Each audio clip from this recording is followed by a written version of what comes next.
There have been two words that recent verses have been looking into. One of these words points us to liberation, and one underscores what keeps us in ignorance. And the word that points us to liberation is no birth. No birth. And the understanding that keeps us in ignorance is dualistic understanding. And in the previous video, we looked into that a bit more. What keeps dualistic understanding going? And it's discrimination. Discrimination. It's discriminating objects, entities, people.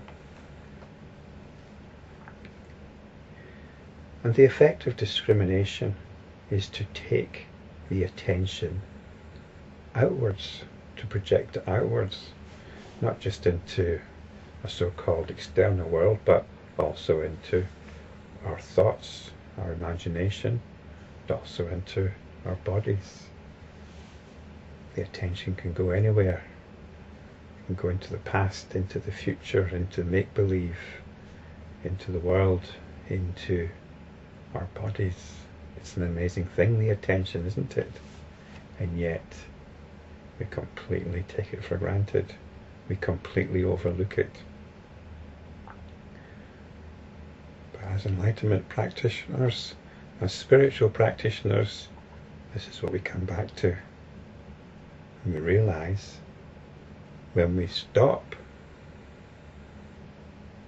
automatically projecting the attention outwards and allow it to rest in itself, when we remove the tension from the attention,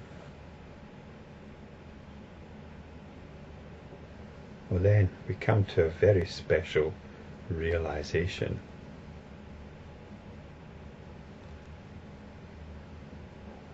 And it's the realization of non-duality. So this is what we're looking at in the next verse on a more practical level, because at every moment we have this choice. Once we become aware of it, do we go with the attention, or do we let it rest in itself? When we let it rest in itself, this is called no birth. When we go with it, this is dualism. And when we go with it, it's being fueled by discrimination. And what fuels the discrimination? This is what the next verse tells us. Verse 705.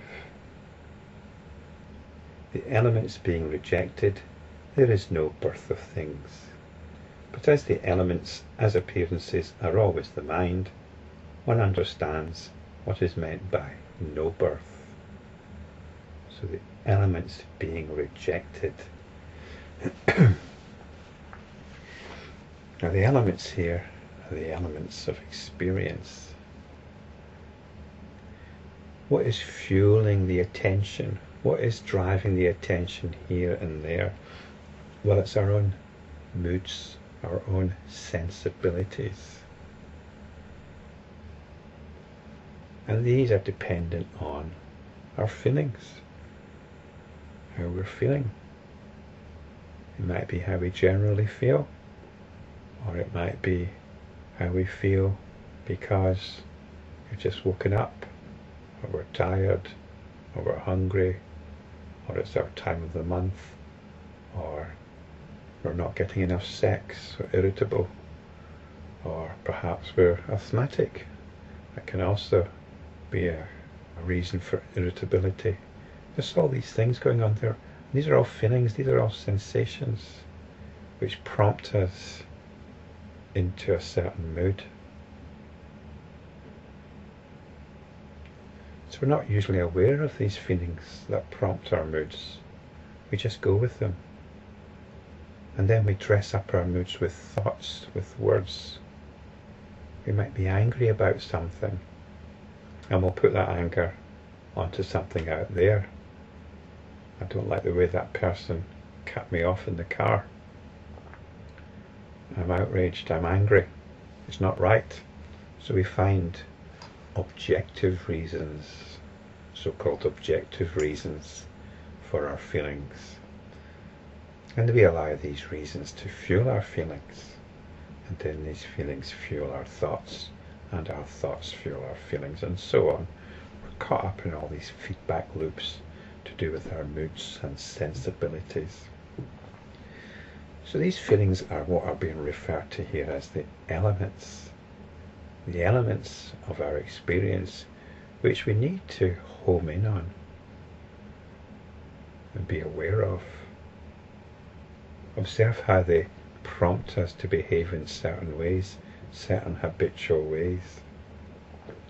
In the past I've described this as like an itchy spot, and you want to scratch it. But it's very important not to scratch it, because scratching just makes it worse, makes it more itchy. So this is what we have to watch out for. If it's very, very difficult to not scratch it, then we have to resort to some other strategy. We have to resort to whatever works, basically, even if it might mean a bit of distraction. But the main thing is not to go with the habit energy. And this is what is meant by the elements being rejected. There is no birth of things. In other words, we're not objectifying the feeling. We are staying with the element, but we're rejecting where it normally takes us.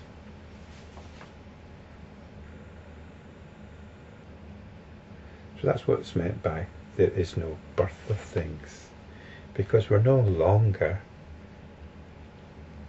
taking anything in the world as an excuse for fueling it, for fueling these feelings, for fueling our sensibilities. We now inhabit the realization that the whole world and everything in it, including ourselves, is like a dream. It's like a dream. And we start taking responsibility for how we feel. But not in any judgmental, hair-shirt, breast-beating sort of way. No. We start exploring how wonderful we can feel, because it's not dependent on anything. How we feel need not be dependent on anything. So we reinterpret these feelings as the elements, as appearances, are always mind. It says the mind here, but it's mind with a capital M. So this is just another way of saying what I've just been saying. We take all feelings as an excuse to experience vibrancy. On a personal level, I think I mentioned this a while back actually, but as you probably know if you've been watching these videos, I've been having a lot of physical difficulties. I think things are getting better though, and but I'm still having trouble with walking, and my energy levels get depleted very easily. But when I have the opportunity to lie down, there's so much sensation going on, and all that discomfort which I was feeling in my feet is rocketing around my body in a way which is actually intensely pleasurable.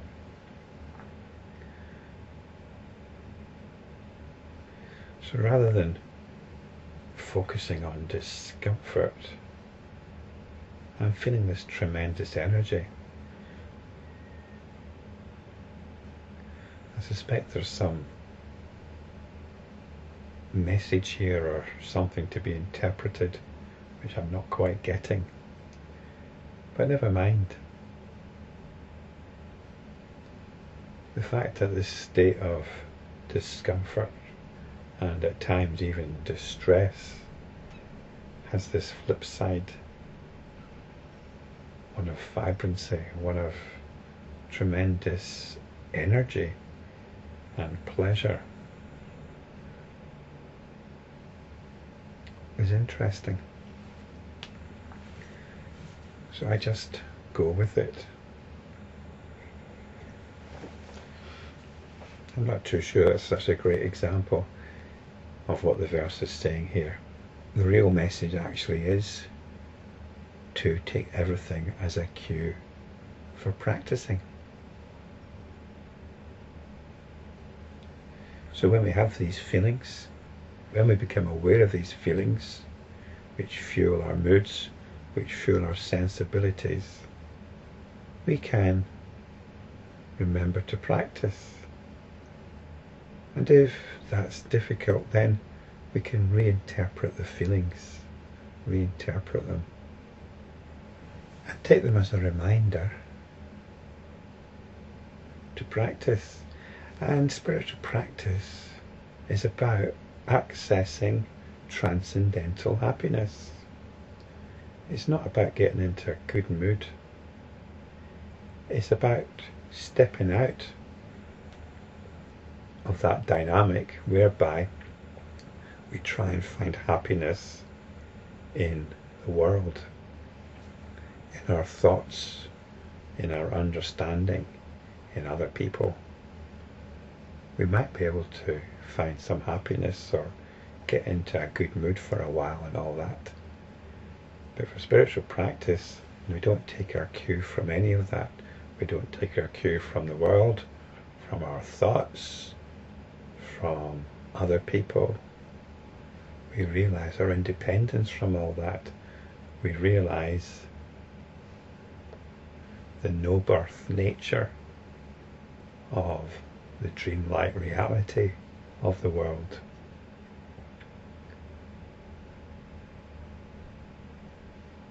So it's this which makes it transcendental. Transcendental happiness.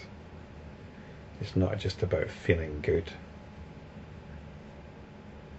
It's about consciousness unleashed, consciousness unfettered, consciousness realizing once again its own vibrancy.